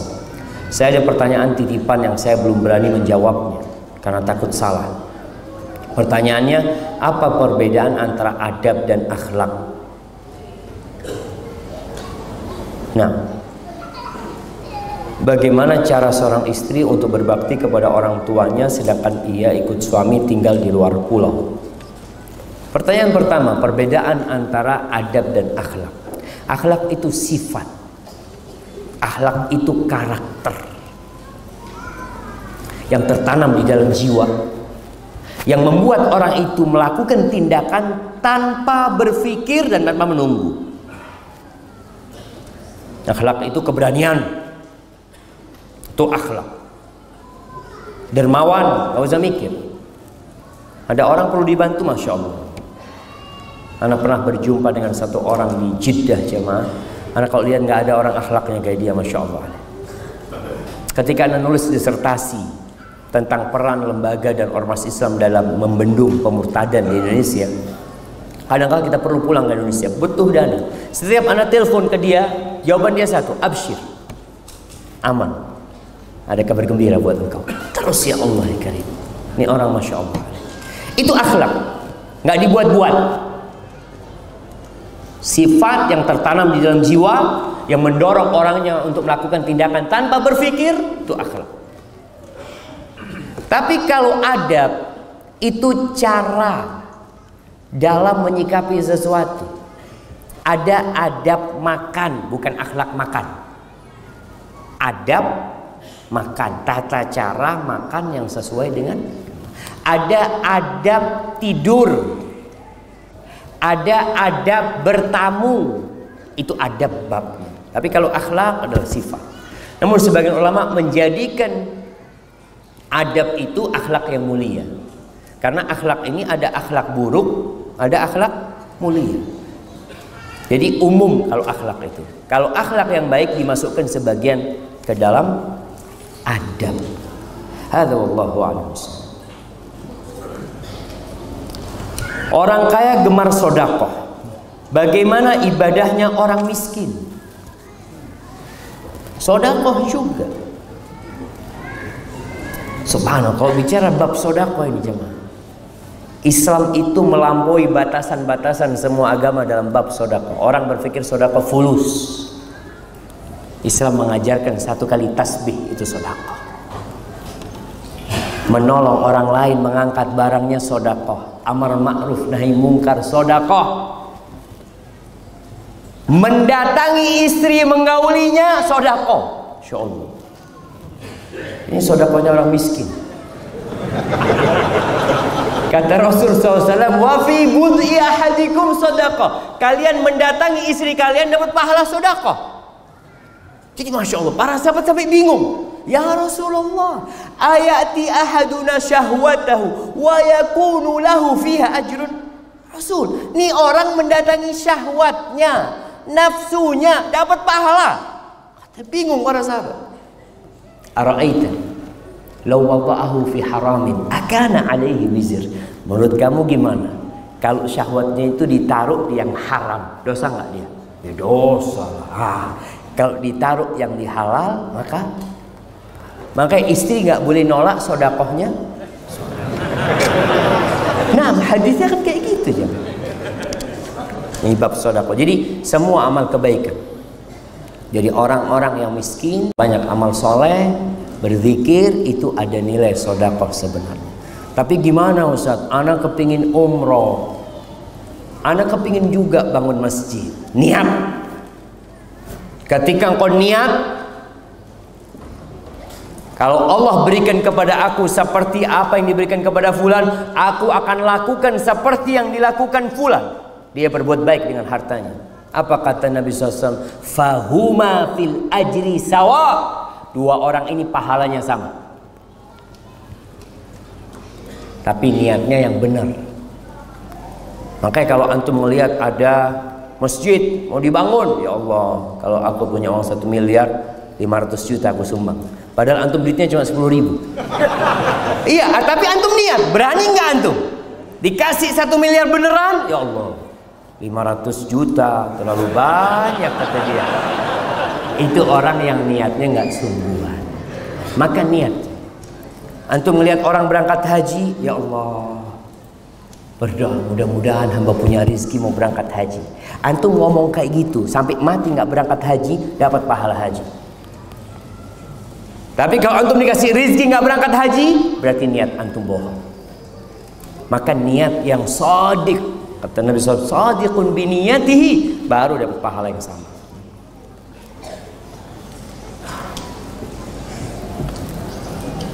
Assalamualaikum Ustaz. Waalaikumsalam. Sudah bertahun-tahun saya bekerja di bank konvensional. Sejak Agustus lalu saya memutuskan untuk resign. Tapi saya tidak memberitahu orang tua dan istri saya. Karena sebelum mengajukan resign, saya sudah bilang ke mereka bahaya riba. Tapi mereka tidak mempedulikan bahaya riba.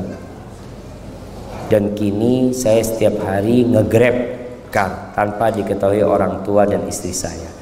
Mohon tanggapannya Ustaz. Jazakallahu khair. Jamaah rahimakumullah. Allah mengatakan, walladzina jahadu fina lanahdiyannahum subula wa innallaha lama'al muhsinin. Dan orang-orang yang bersungguh-sungguh berjuang mencari keridhaan kami di jalan kami, pasti kata Allah, kami tunjukin jalan-jalan kami. Allah itu bersama orang-orang yang suka berbuat baik. Ini orang Masya Allah, dia berani mengambil resiko itu.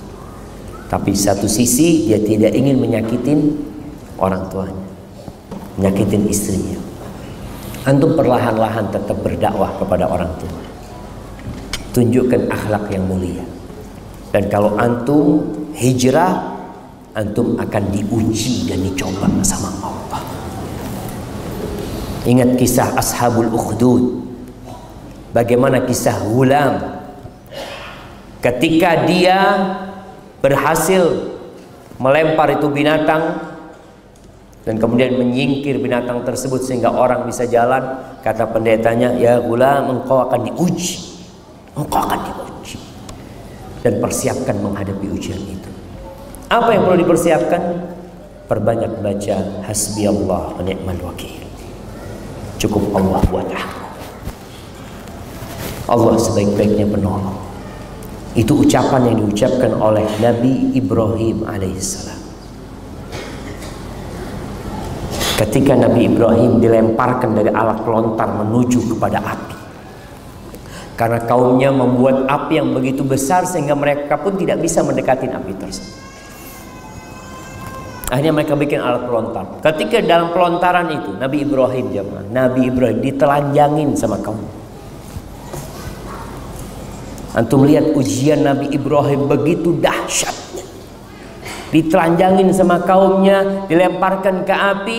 Datang malaikat Jibril menawarkan pertolongan. Alaka ilayya hajah, Ibrahim, kau perlu bantuanku?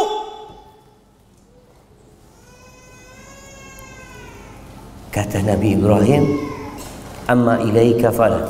Kalau sama kau, aku nggak ada perlu. Ini tingkat tauhid keimanan seorang nabi. Engkau makhluk sama aku makhluk. Engkau tidak akan bisa berbuat kecuali yang Allah kasih izin. Amma ilallah fana. Tapi sama Allah, aku perlu bantuan Allah sekarang. Lalu Nabi Ibrahim mengatakan, hasbi Allah wa ni'mal wakil. Apa yang terjadi? Allah kirimkan hujan es, Allah kirimkan angin yang mematikan itu api. La, Allah Rabbul Alamin. Allah itu Tuhannya api. Allah hanya mengatakan kepada api, ya nar, kuni bardan wa salaman ala Ibrahim. Wahai api, jadilah engkau sejuk dan keselamatan buat Ibrahim. Selesai diuji Nabi Ibrahim selamat. Nanti istrinya diuji dengan istri yang nggak punya anak bertahun-tahun. Nabi istrinya nggak punya anak bertahun-tahun. Sampai seperti itu. Punya anak nggak boleh melihat anaknya. Nabi Ibrahim punya anak, anaknya suruh taruh di Mekah. Bertahun-tahun, puluhan tahun baru melihat Ismail dalam gendongan Yesus, bawa ke Mekah, tinggal di sana. Nggak ada siapa-siapa di sana jemaah. Lihat ketika orang bergantung sama Allah. Itu istrinya Nabi Ibrahim, Hajar berkata kepada Nabi Ibrahim, ditaruh di sana, ditinggalin air satu wadah sama kurma. Nabi Ibrahim balik, kata istrinya, ya Ibrahim, ila man takiluna, kamu titipkan kami kepada siapa di sini? Nabi Ibrahim diam. Dia jalan dengan kendaraan, nggak noleh, nggak tega Nabi Ibrahim. Ditanya lagi sama istri, ya Ibrahim, engkau titipkan kami kepada siapa? Terus Nabi Ibrahim jawab. Yang ketiga kalinya istrinya sadar, kayaknya pertanyaannya ana yang salah. Maka dia rubah pertanyaannya.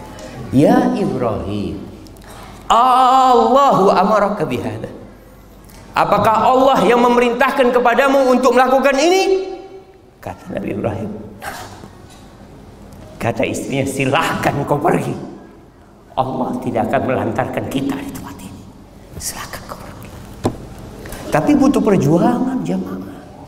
Antum pikir istrinya Nabi Ibrahim diam duduk-duduk di sana? Ketika air sudah habis, susunya udah kering, kurma juga sudah habis, Ismail menangis, ditinggal sama ibu. Aku akan cari air. Dia percaya sama Allah, tetap ada usaha. Dan kita akan diuji. Jadi buat teman-teman yang hijrah, sabar. Antum ujiannya tidak sebesar ujian tukang sihirnya Fir'aun.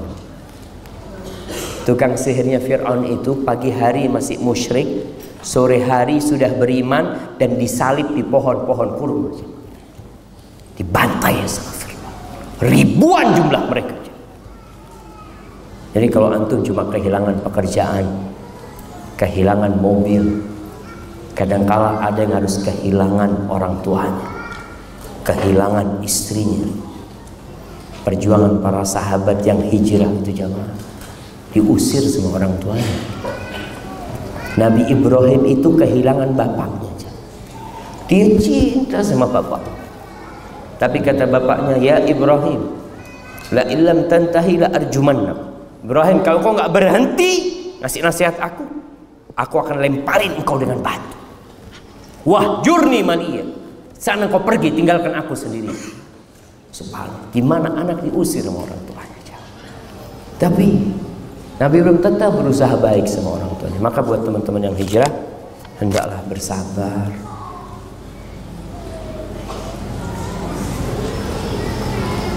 Ustaz, saya mau tanya. Saya baru di PHK dan saya serta istri ada kerja sampingan. Tetapi setiap saya dan istri bekerja, kita menitipkan anak-anak kami ke ibu mertua saya. Ibu mertua tidak pernah komplain. Saya dan istri sebaiknya bagaimana Ustaz? Saya ingin istri saya resign agar mengurus anak sepenuhnya. Apakah keputusan saya baik dengan menitipkan anak ke mertua? Karena di sisi lain kami saat ini butuh pendapatan untuk menghidupi istri dan anak-anak saya. Mohon jawabannya Ustaz. Jazakallahu khair. Jemaah rahimakumullah. Kalau bicara orang tua, maka kita punya kewajiban berbakti sama orang tua kita, bukan merepotkan orang tua. Tapi kalau kondisi yang memang berat, Boleh seorang anak minta tolong orang tuanya asalkan tidak membebankan orang tua. Karena orang tua kita tuh jamaah sampai kapanpun tetap sayang sama anaknya. Kita itu dipandang sama orang tua masih kecil, masih perlu bantuan dia. Dan ada seorang anak, ya Allah, anak kalau ngelihat anak berbakti sama orang tuanya itu jamaah iri ya. Ada seorang anak, dia itu tiap tahun kira-kira kirim duit ke orang tuanya 100.000 real. Tiap tahun, tiap bulan 370 juta dia kirim duit kepada orang tua. Sukses anak. Tapi kalau dia berangkat ke rumah orang tuanya, dia nggak bawa duit. Dia nggak bawa duit. Dia memang sengaja anak tinggal dompet apa anak tinggal. Kadang-kala belanja sama ibunya ke supermarket, sampai supermarket, Umi, anak nggak bawa fulus Umi. Kata Uminya, absyir, tenang, pakai duitnya Umi. Dia ingin supaya dia tetap kecil, dia perlu sama ibunya. Dan Allah mengingatkan kita supaya kita itu ingat kalau kita ini masih kecil. Di hadapan orang tua kita tetap anak pangkatnya. Makanya Allah suruh kita berdoa, apa doanya? Wa qur rabbirhamhuma kama rabbayani shaghira. Ya Allah, rahmatin keduanya sebagaimana mereka merawat aku ketika kecil. Sampai antum tua tetap doanya itu. Supaya ingat kita kecil. Maka antum kalau bisa tidak merepotin mertua. Udah tua, udah capek, dia udah kasih anaknya sama antum, antum merepotin mertua. Kalau istri bisa resign, itu akan lebih baik. Resign dari pekerjaan bukan berarti perempuan tidak bekerja. Alhamdulillah banyak pekerjaan yang bisa dilakukan.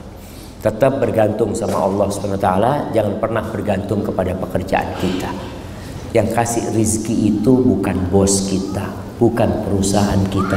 Yang kasih rizki itu Allah Jalla Jalla. Tapi kita tetap berusaha.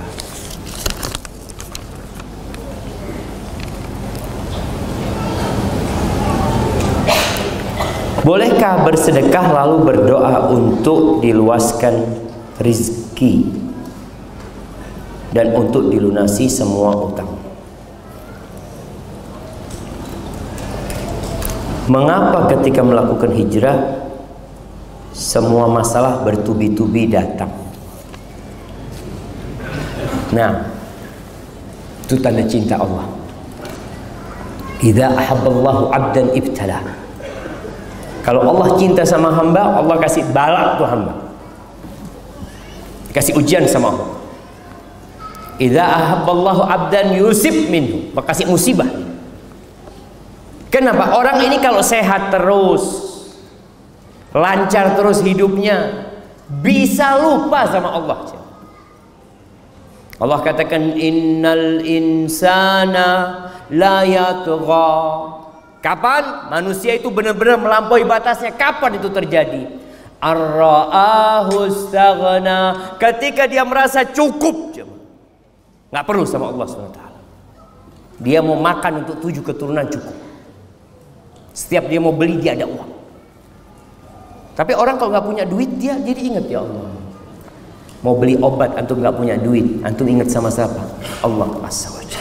Tapi ketika semuanya punya, akhirnya membuat orang melampaui batas. Maka kita harus ingat, ketika antum dikasih musibah, husnudzon sama Allah SWT. Allah sedang bersih-bersih antum, agar antum terus ingat sama Allah.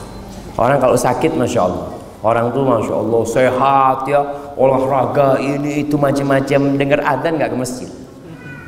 Sakit, dengar adzan, ya Allah, kok kepingin ke masjid ya? Ente sehat nggak ke masjid? Ya ini. Ya harus kayak gini baru ke masjid gitu, jangan. Maka sabar lagi, sampaikan kata Nabi SAW, ma u'tiya ahadun ata'an awsa' minas sabr. Tidak ada hamba yang dikasih karunia sama Allah yang lebih luas dari kesabaran. Karena menghadapi kehidupan ini modalnya sabar. Kalau antum dikasih sabar sama Allah, selesai saja. Cukup untuk menghadapi segala-galanya. Berkaitan dengan bersedekah lalu berdoa untuk dilunasi utang. Haibati fillah. Kita beramal untuk mengharapkan keridhaan Allah Azza wa Jalla, untuk mengharapkan perjumpaan dengan Allah hari akhir, bukan mengharapkan dunia. Orang yang beramal lillahi ta'ala dan berharap akhirat, maka Allah akan berikan semua keindahan sama dia. Kalau orang bersedekah, dia lillahi ta'ala, tidak riya, tapi dia berharap balasan dunia, maka dikasih balasan dunia. Kalau dikasih dunia, akhirat la syai' lahu, nggak ada, karena dia memang tidak berharap sesuatu di akhirat. Tapi boleh, karena memang kata Nabi SAW, dawu mardakum bisadaqah, obatin orang sakit di antara kalian dengan sedekah. Tapi kalau tujuannya cuma ingin sembuh, nggak ingin akhirat, ya sudah, antum dapat sembuh doang, nggak dapat akhirat. Kenapa? Memang nggak minta antum. Antum mintanya kan dunia. Antum sedekah mintanya, minta dilipat gandakan, dikasih semua. Minta supaya bisa melunasi utang, utangnya terlunasi. Tapi antum tidak minta akhirat. Terus gimana Ustaz? Kalau beribadah dengan tadi, memai sedekah contohnya, ana berharap akhirat dan berharap dunia. Ya, nggak sempurna yang di akhirat, karena sudah diminta sebagian di dunia. Tapi boleh. Namun tadi usahakan kita lillahi ta'ala. Ketika seorang sahabat sedekah bawa 1 ekor onta dengan pelananya lengkap, ana ketika membaca hadis ini ana nggak paham kenapa kok memang dijelaskan dengan pelana yang lengkap. Ternyata harga pelana itu mahal. Kalau sekarang pelananya kuda puluhan juta kadang-kala. Allahu Akbar. Ini sahabat datang dengan onta pelananya lengkap, siap untuk berjihad di jalan Allah. Bukan onta kosongan, enggak. Lalu dia mengatakan, ya Rasulullah, hadhihi fi sabilillah, ini di jalan Allah. Apa kata Nabi SAW? Laka biha yaumal qiyamah, engkau akan mendapatkan dengan sedekahmu ini pada hari kiamat sab'umi'a naqah, 700 ekor onta, semuanya pakai pelana. Kapan jamaah? Yaumul qiyamah. Tapi orang mikir, apa nggak bisa sebagiannya di dunia gitu, dari dunia. Antum dikasih dunia, di akhirat nggak dapat nanti. Maka niatkan lillahi ta'ala dan minta akhirat. Minta akhirat. Tapi kalau memang disuruh sama Nabi SAW ada pahala dunianya, kita boleh. Tapi nanti akhirat nggak dapat apa-apa, atau sebagian pahalanya sudah diambil di dunia ini. Baik, ini pertanyaan terakhir jemaah. Ustaz, apakah orang miskin lebih mudah masuk surga daripada orang kaya? Lebih mudah. Kalau ini belum tentu. Tapi kalau orang miskin masuk surga lebih dulu dari orang kaya, artinya dua ini, kaya miskin sama-sama divonis masuk surga. Tapi orang miskin masuk surga lebih dulu dari orang kaya, iya. Tapi kalau dibicarakan lebih mudah, enggak juga. Sama-sama ujian. Ada orang miskin enggak bersabar. Dia selalu mengeluh. Kenapa aku miskin? Kenapa dia kaya? Bisa jadi enggak masuk surga. Orang-orang miskin, kata Nabi SAW, yadkhulu fuqara'ul muhajirin, orang-orang miskin, fakirnya orang-orang muhajirin itu masuk surga lebih dulu daripada orang-orang kaya 500 tahun ya. Orang miskin udah di surga, orang kaya masih belum selesai urusan. Antum mau jadi orang kaya, orang miskin? Tetap antum mau jadi orang kaya kan? Tuh fitnahnya dunia. Tetap mau jadi orang kaya. Ini masuk surga lebih dulu. Kalau mau jadi orang kaya nggak apa-apa. Tapi masuk surga tanpa hisab, tanpa adab.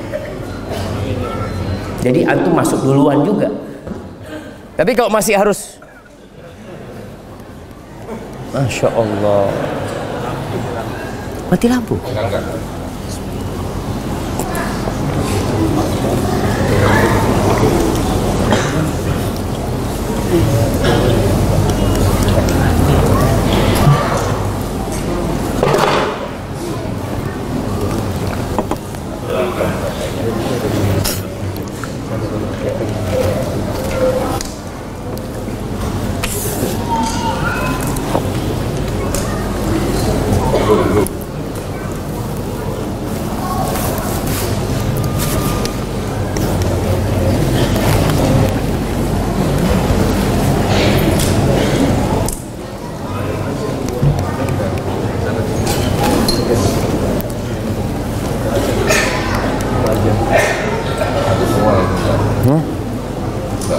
Mati. Masya Allah. Memang suruh berhenti Ustaz. Ya. Antum kalau mau jadi orang kaya nggak apa-apa. Orang kaya yang masuk surga tanpa hisab, tanpa azab. Iya, dia masuk duluan juga karena tanpa hisab, tanpa azab. Jadi lebih baik yang mana, jemaah? Kaya bersyukur atau miskin bersabar?